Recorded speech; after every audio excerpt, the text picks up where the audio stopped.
Hey guys, what's going on? John here from What's Spinning, here tonight to chat about this new DIIV album. It's called Deceiver. DIIV is a Brooklyn-based dream pop band. They took off in a big way in 2012 with their debut Ocean, and you know what? It's a pretty great album. It's very carefree, it's very sweet, and it's honestly very well written as well. And yeah, you can argue that a lot of their contemporaries at the time were doing a lot of the same things, but DIIV's atmosphere, more often than not, was just intoxicating.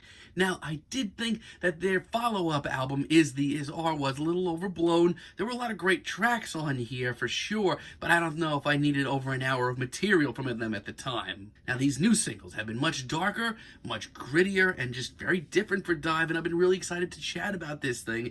Let's chat about it. This album starts off with Horsehead, and let's get this right out of the way. The elephant in the room is a much heavier and grittier sound. DIIV's early tunes were just so soaring, so dreamy. But this track has a certain gruffness to it, and a whole lot more guitars, let me tell you. It's DIIV at the end of the day that are just honing in on their shoegaze influences, much like Nothing did on their album last year. Now, it still has tons of very sweet, airy verses that I really love. But overall, this is a very different monster. We're getting these very mysterious lyrics, darker production, heavier production at that, and tons of glorious feedback. It's not exactly what I was expecting, but I think DIIV pulled it off wonderfully, and this is really refreshing. The second I heard tracks like Taker, I knew right away that I was going to love this album. I love the sluggish pace here, and just this absolutely gigantic wall of sound we're getting. It's just such a massive sounding track. But the production is the real star here.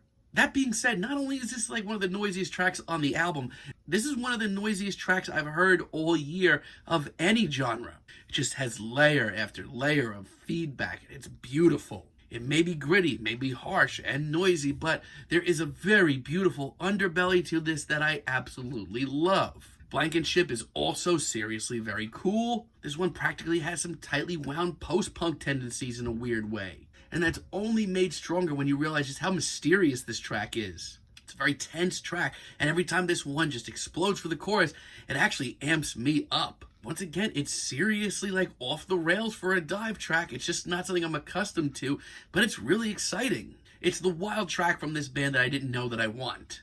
So much of this album is just a very brave new direction for DIIV. Take, for example, Like Before You Were Born. This one takes literally everything I've said about this album so far and brings in this element of beauty to it. It's tender and truly sweet in between these breaks of glorious feedback. Not to mention, a lot of the production on this entire album is genuinely beautiful. Clearly, DIIV have been boning up on their My Bloody Valentine. This all just seems so genuinely fresh and new still. It doesn't come off like some cheap imitation. Skin Game, once again, is a very interesting new direction. Still has a lot of the same elements. The shoegaze influences are certainly here. And it's still a track that's much more focused on guitar work. But it's also, at the same time, a little bit more straightforward. It's got some indie rock influences. I do think that this is actually one of the easiest to digest tracks here. And it's easily the catchiest, too. And I love the jangly guitars. This track is so smooth. I love it. Then we have For the Guilty. And once again, the My Bloody Valentine worship is real. It's just this sea of noise and washed out guitars and blasts of production. It's beautiful. And interestingly enough, the verses here are very light on the ear, very easy to digest. But the back and forth here is a really nice touch. And it makes these tender verses come off much more effective. And I love how anthemic and over the top this track is. It just brings in a lot of emotion, human emotion, into the modern shoegaze sound without losing any grip on what makes it shoegaze. And The Spark is easily the most DIIV sounding track here. Like, this easily could have ended up on one of their early albums. It's smooth, it's upbeat, and it's easily one of the most airy tracks here. But there is that new DIIV sound in there because, let me tell you, the guitars are still pretty heavy. And honestly, it complements everything really nicely. I mean, these harmonies come off so much more effective over these very noisy guitars. No pun intended, this is just a great track to dive into.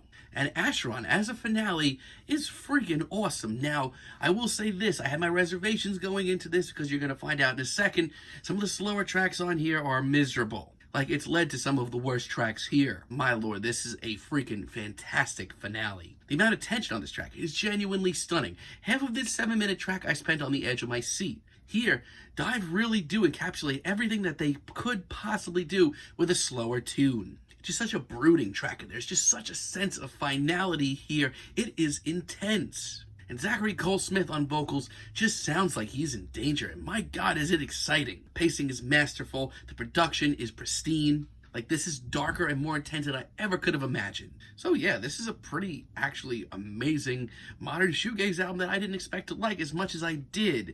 However, the other 2 tracks here, sadly, are everything that's wrong with modern shoegaze. Between Tides is the fluffiest track here. Like, this is dreamy even by DIIV's standards. And sadly, it's incredibly boring. This is an album of progression for DIIV, trying new things, but this is easily the least progressive thing here. If I heard this track leading up to the album as a single, I don't even know if I would have listened to this album. The vocals are just so wishy-washy, and don't get me started on these lyrics, they are so damn cheesy. And Lorelei is literally the worst track here. This track is awful. Here they once again go for this more emotional sound, but what they end up coming out with is just sounding bored, sadly. Like, honestly, this comes off like DIIV didn't even want to make this track. The production is just sloppy, and for a change, the wailing guitars just sound ugly. So overall, this is a very interesting album for DIIV. I mean, this is an album to them that is really going to be a major shift, I think. It's much darker, it's much grittier, it's much heavier, and much more massive sounding than either one of their first 2 albums by far. So much so that if you thought that their first 2 albums were a little too light, a little too airy, a little too fluffy, I urge you to check this out. And yeah, while there are 2 or 3 tracks here that are like the epitome of what makes modern shoegaze so boring, the rest of this album is actually a pretty bold album for DIIV, and I'm pretty damn excited about most of it. I'm feeling a decent 8 on this album, but let me know what you guys think down below. If you liked the video, be sure to give us a like, give us a subscribe, and let me know down below what you would like for me to chat about in the future. And until next time, have a great day, guys.